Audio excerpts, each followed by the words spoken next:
Yeah, thank you very much, Jos. Good morning, ladies and gentlemen, friends, colleagues. I'm Rob Verheem. I'm with the Netherlands Commission for Environmental Assessment. I will improvise now a little bit, because when Jos asked me to do a reflection, I had assumed him that he wanted me to speak about the NCA advice. But to my surprise, he has already covered that advice in his introduction. So there I go. I should probably now just go sit down on that chair and say, okay, you know. But what I would like to do now, improvise a little bit and give you three key remarks, two very positive, one a little bit critical, that are both in the advice of the NCEA, but also are very dear to my own heart. First of all, for those of you that don't know the Netherlands Commission for Environmental Assessment, we are part of the ESAA system in the Netherlands, and that means that we have a legal role to play in the Netherlands, that every ESAA and SCA in the Netherlands has to pass our office. We do independent quality reviews of those.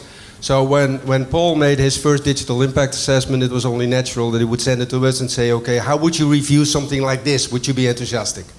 The short summary would be, we were very enthusiastic. Because definitely we said this is dealing with a couple of issues that we have been struggling with for a long time. I'll mention two of these. One of them, and most of you that are in this business for a long time, you will recognize this. For a long time we're struggling with the fact that these impact assessments are not very accessible, right? They are very technical, they are stuffy, they're not fun to read.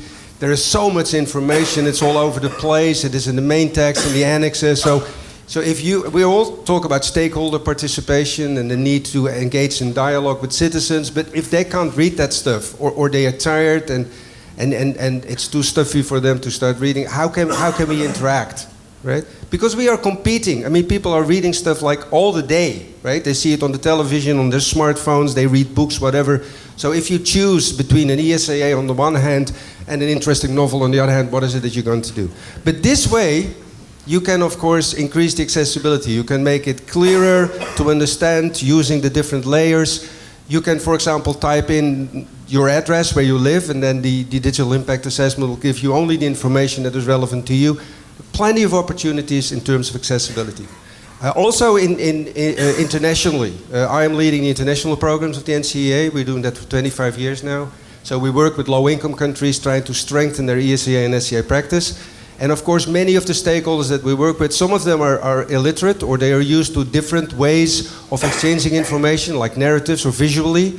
Digital impact assessment will give all those opportunities. So it makes it much more easier to engage. So that was my first thing, accessibility, yes, enthusiastic. The second thing that we've been struggling with as practitioners is the fact that in principle, the stream of information on environmental and social issues to the planners and the decisions, to citizens, should be continuous. It's not like you have to wait for a year and then you get hundreds of pages and you say, okay, now you read it and in 1 week you give your comments.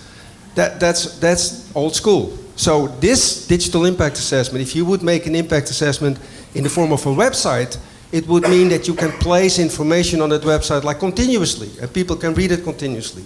But also, they can reflect on it continuously. They send in their comments and suggestions continuously, not just between August 6 and September 7, and that's the formal period where you can do it. You can do it like all the time.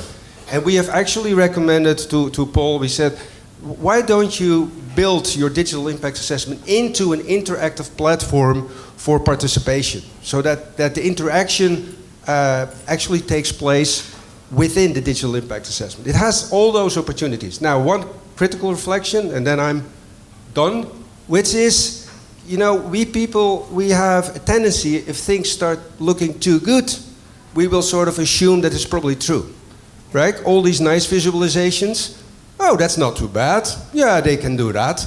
But would it really look like that in practice, or are they just making it a little bit too beautiful? Or for example, and you will all recognize that if you work with GIS maps, if you look at the map, you will assume that the map probably is correct. But if the information underneath the data is uncertain, the map is uncertain too.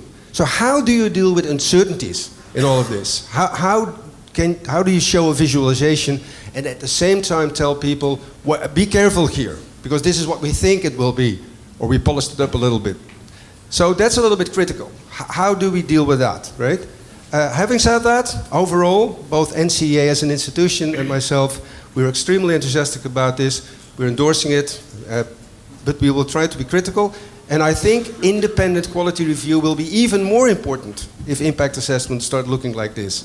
Because you need to be able to trust that what you see is actually the truth. Thank you.